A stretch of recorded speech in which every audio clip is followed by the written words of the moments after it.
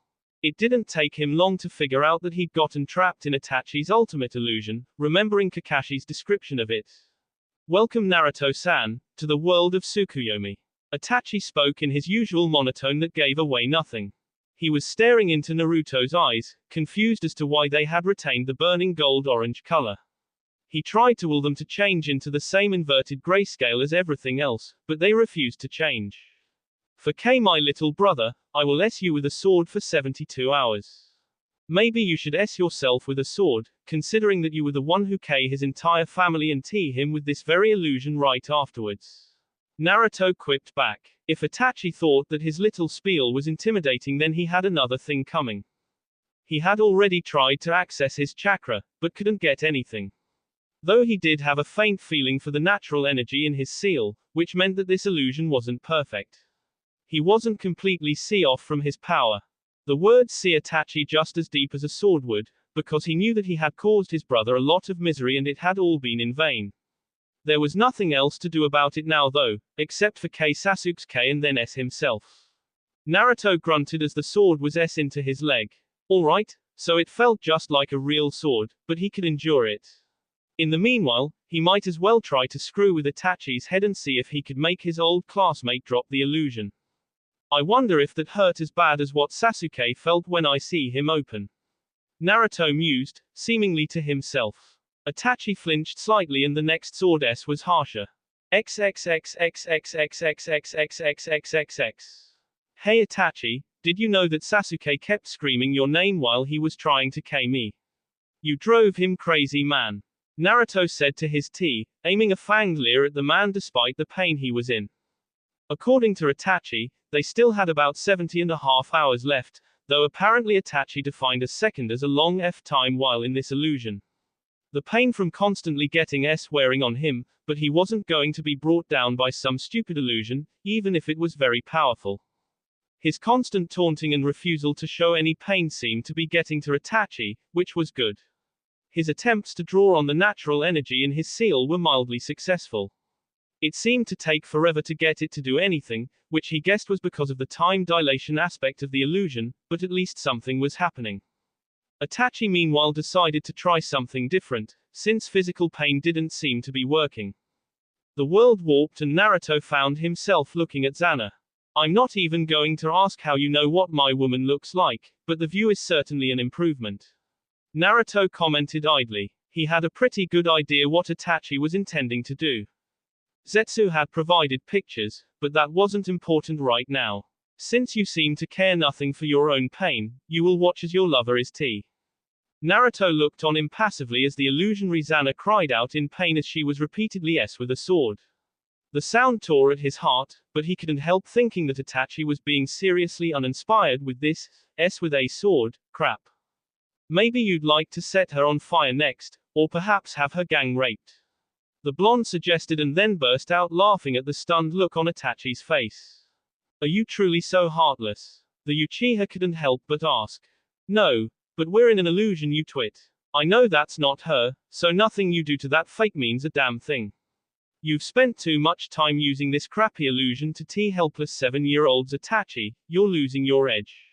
Truthfully, seeing something like that would in fact be very hard to take, but he knew that Xana was safe right now, so Itachi's attempts to get to him this way were pointless.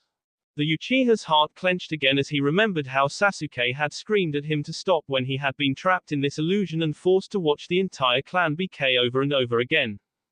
XXXXXXXXXXXXXXX. Another 15 minutes, on the Itachi scale, once again getting and Naruto had managed to direct the natural energy into his chakra network and deliberately balanced it poorly, causing a disruption of his chakra.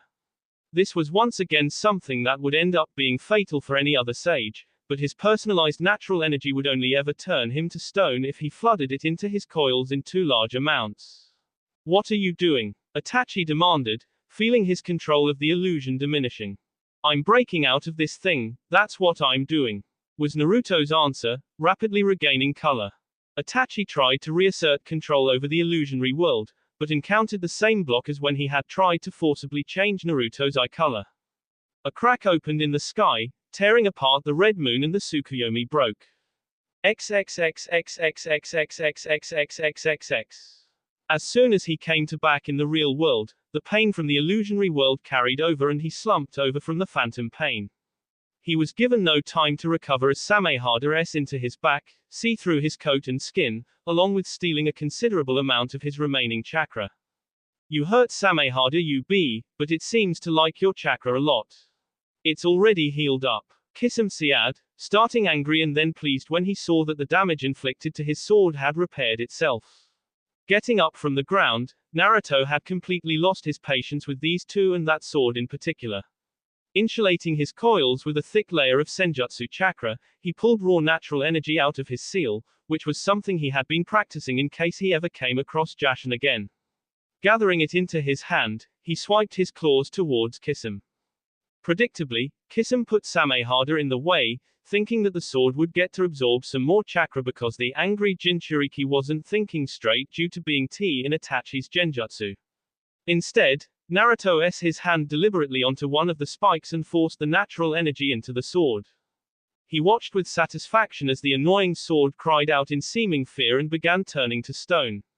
Soon, Kisame was staring in horror as his prized sword turned completely to stone. What the hell did you do? The swordsman yelled at him in anger. I K your sword obviously. Naruto replied, smirking even as he moved to keep both Akatsuki members in sight. He was breathing heavily and there was a sheen of sweat on his brow. All the fighting and healing had taken its toll on him. No matter how great his endurance and stamina were, he couldn't keep going indefinitely and he was approaching his limit. He had about half as much chakra as the Ichibi by now, which was his version of running out, so he turned off the strength seal. Kisame clenched his fist and ground his teeth together angrily, wanting nothing more than to tear the blonde bee that had K his precious Samehada apart. Overcome by his rage, Kisame started making rapid hand seals. I'm gonna K you B. Suten, Bakusui Shoha, water release, exploding water colliding wave. Naruto jumped away from the massive amount of water that Kisame had just spat out, turning the entire field into a lake. The blonde sage felt no particular need to fight on a battlefield that Kisame had prepared for himself, so he simply ran away a short distance until the land was dry again.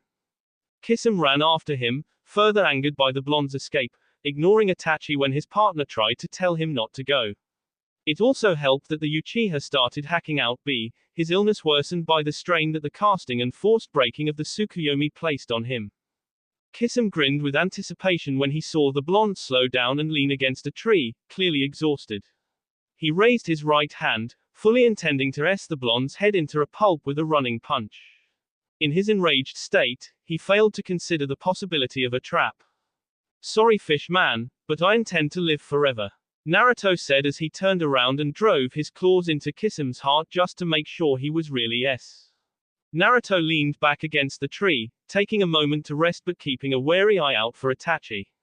He knew that this wasn't over yet, but at least his only remaining opponent was a sickened S-man. Unfortunately, Itachi had decided to circle around and come from behind.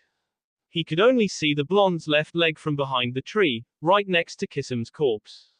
Amaterasu, heavenly illumination. Naruto roared at the unexpected agony of his leg being set ablaze by the cursed black fire. Grabbing a scroll out of his coat as fast as he could while his leg was on fire, he unrolled it and used the technique inscribed on it as fast as possible. Fukahoin, fire sealing method. The scroll sucked the black flame into itself, but Naruto's leg was still screaming in a symphony of burned pain receptors. His leg was badly damaged despite the relatively short exposure, refusing to obey his commands and twitching spasmodically as his healing factor worked overtime to repair it, and he was seriously starting to run out of chakra. He quickly lobbed the scroll in the direction where he figured Itachi was, knowing that the explosion from that kind of powerful fire technique was going to be big. He really wished that he could be more accurate with things like this, but unfortunately, one major S of losing the Toad-style senjutsu was the loss of the powerful sensory abilities it granted. His own senjutsu style granted very short-range sensing in comparison, no doubt another side effect of not being exactly connected with nature, because he didn't draw natural energy from the environment. Itachi didn't hesitate to activate Susanoo when he saw the object approaching, even though his eyesight was too poor to tell what it was, which saved him when the powerful explosion tore apart everything around him. If he had tried to run, he would still have gotten caught in it, even though the scroll hadn't been exactly on target.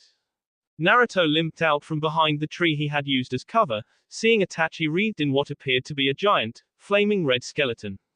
What the F is that supposed to be? He asked incredulously at seeing the strange thing. This is Susanoo, he with the ability to help by all means, a technique only available to Mangenkyo wielders who have unlocked the use of Tsukuyomi and Amaterasu.